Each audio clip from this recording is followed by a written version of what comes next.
When we think about sequences, we're thinking about using algebra not just to find the value of x or not just to record a formula, but to describe what happens to numbers in patterns. And to understand this, you'll need to know about basic algebra, basic raising to powers, and prime numbers. So if we think about the sequence of numbers, this is also called a progression of numbers 2, 4, 6. It might be obvious to assume that the next number would be 8, but in fact it could be all sorts of things. It could, for instance, be 2, 4, 6, 4, 2, 4, 6, 4, 2, or it could be 2, 4, 6, 12, 14, 16, 22, 24, 26, 32, and so on. We need more information in order to be able to describe what's happening in a pattern of numbers. This becomes incredibly relevant for all sorts of mathematics, but particularly for statistics. So to use algebra for this, we can use x as we've used it before, which is sort of the way we've used it, but rather than just being any number, it's any number that fits within the sequence. So the first number there, x equals 2, the second one, x equals 4, the third one equals 6. We need another variable to describe whereabouts we're up to. N is often used for that, or we might use an I or a J, or doesn't really matter. But in this case, we'd say that n equals 1 is the first number. So for 2, n equals 1. For 4, n equals 2. For 6, n equals 3. It's telling us how far along we are. So now we can say that x1, x subscript 1 is equal to 2, x subscript 2 is equal to 4, x subscript 3 is equal to 6. So that gives us our basic terminology we need to describe what's happening in a sequence. So if we start looking at the number 2, in this case, we'll say n equals 1. So if xn equals 2, then we say xn plus 1. That means if n's 1, then n plus 1 is 2. So this is x number 2. It's the second one along. The second version of x is equal to 4. Xn plus 2, so 1 plus 2 is 3. So the third version of x is 6, and so on.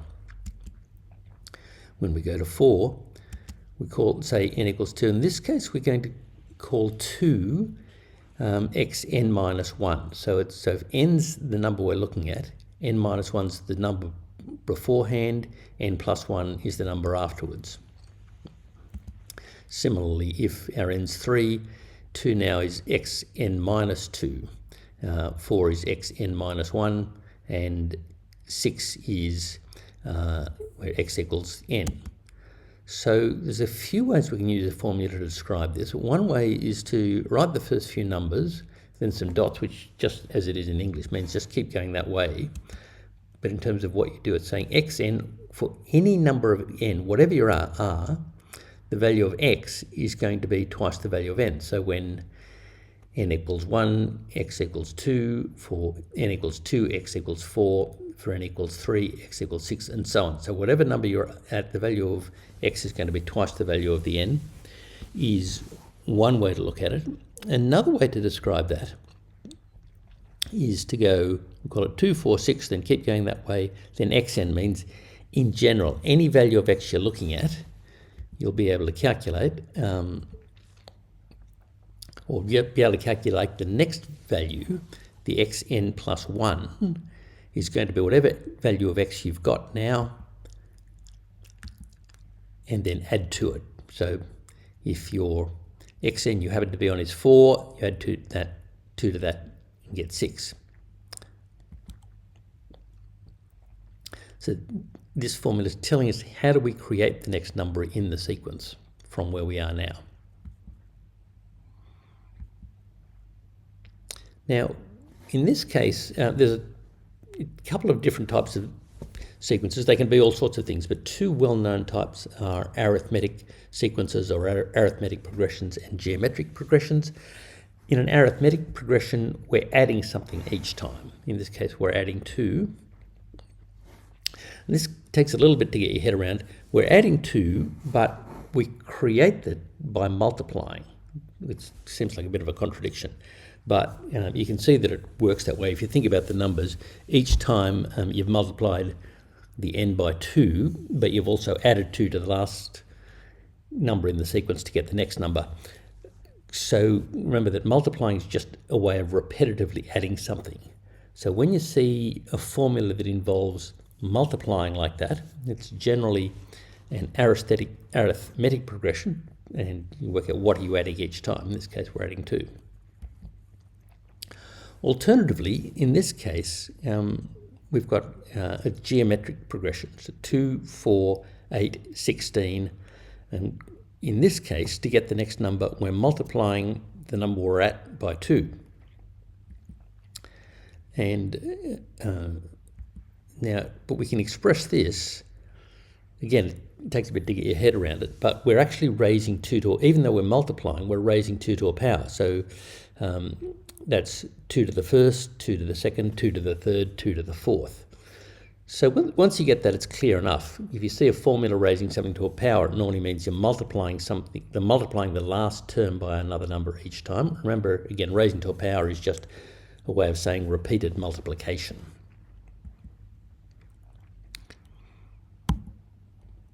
Now, this is a fairly well-known sequence. It's called the Fibonacci sequence. You may have heard of it. What's happening here is for each number, you're adding for each new number, you're adding the number you're on plus the number before that. So 1 plus 1 is 2, 0 plus 1 is 1, 1 plus 1 is 2, 1 plus 2 is 3, the next number is going to be 5, 2 plus 3, and so on. And that's what that formula is describing. Xn plus 1 equals xn plus x minus 1, so just add the last 2 numbers. And that's what we call a divergent sequence. So those numbers, you can see they're going down the page, are going to get bigger and bigger each time.